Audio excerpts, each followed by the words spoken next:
Attraverso l'entroterra veneziano arriviamo a Noale, dove passando per il castello c'è il tempo per una sosta e un caffè fra le note musicali della banda cittadina.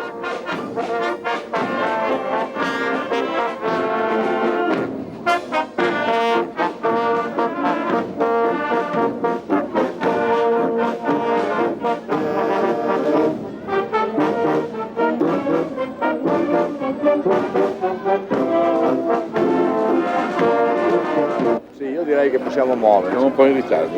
No. Una cosa bellissima, organizzazione. Peccato il tempo, però insomma così non ci scaldiamo troppo.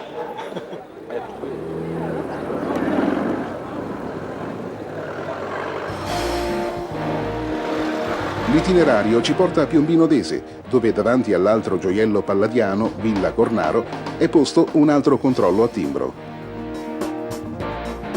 A Badoere, nella scenografica piazza chiusa tra due barchesse ad emiciclo, c'è ancora battaglia con i cronometri. Le prove sono rese ancora più difficili da ghiaino e le auto sbandano per la gioia degli spettatori presenti.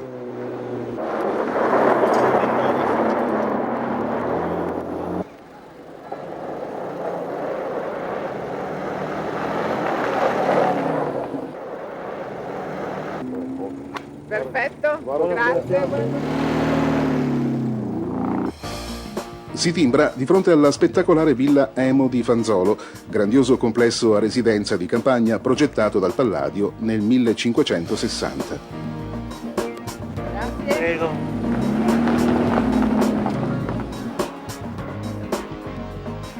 Superata Montebelluna, ecco Villa Sandi, e dopo 130 km di corsa, la carovana dei concorrenti attraversa il Piave, fiume sacro alla patria.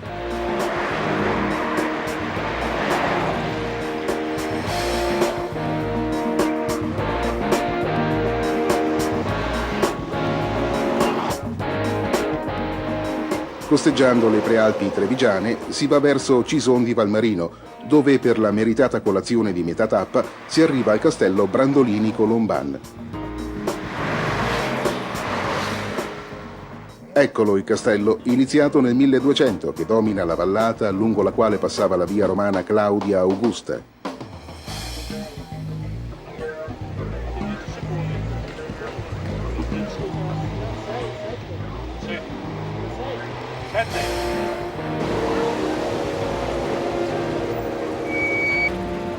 Prima della sosta, la tabella di marcia prevede per gli equipaggi la doppia prova cronometrata proprio nelle stradine di Cison, dove la concentrazione di Giuliano Musumeci Greco, presidente di Nissan Italia, è veramente notevole, ma la sua prestazione poi sarà molto buona.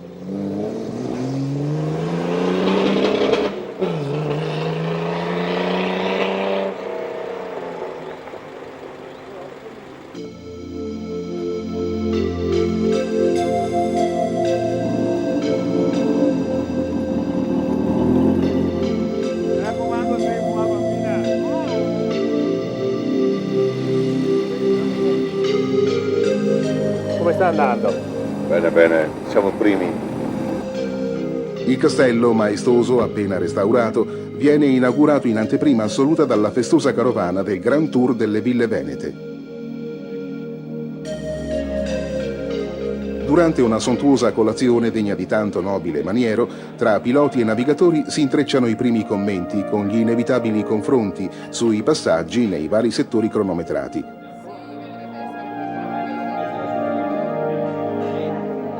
Lo spirito di amicizia che coinvolge gli equipaggi è una delle caratteristiche principali di questa neonata manifestazione.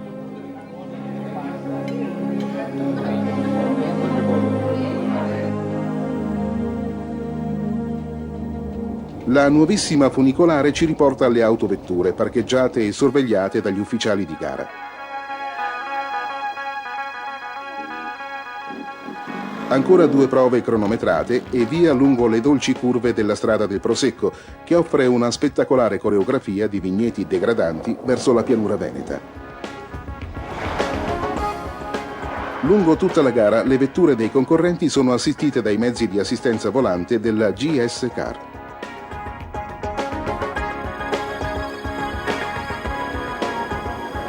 Il Il tracciato di gara prevede ora un trasferimento verso Possagno, dove i cronometristi sono in attesa dei concorrenti per altre 2 prove cronometrate lungo la salita che conduce al Tempio del Canova, considerato il più grande scultore neoclassico.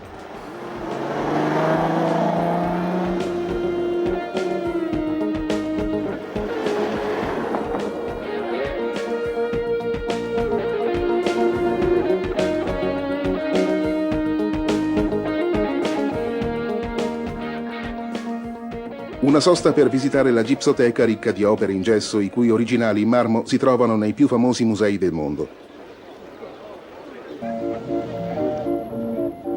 Superati i dolci colli asolani, eccoci ad Asolo, ridente cittadina meta di un raffinato turismo internazionale.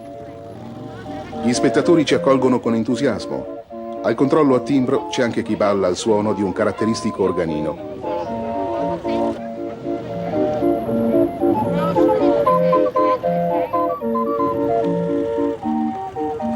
Palazzi, fontane, affreschi, tutto ci parla di Venezia e della regina di Cipro, che rimasta vedova cedette la sua isola alla Serenissima in cambio del dominio del borgo.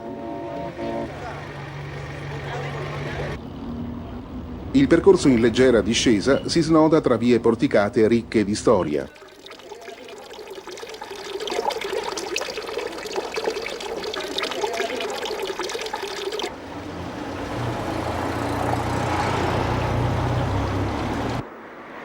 Pochi chilometri ed eccoci a Maser, con la palladiana Villa Barbaro che i concorrenti possono ammirare dalle loro auto.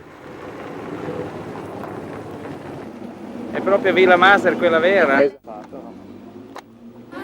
Qui è posto il controllo a timbro numero 6, dove il popolare Fabio Testi firma l'ennesimo autografo. Anche i commissari evidentemente stimano l'attore. Grazie, appena. Grazie a lei, arrivederci. Arrivederci. Ciao.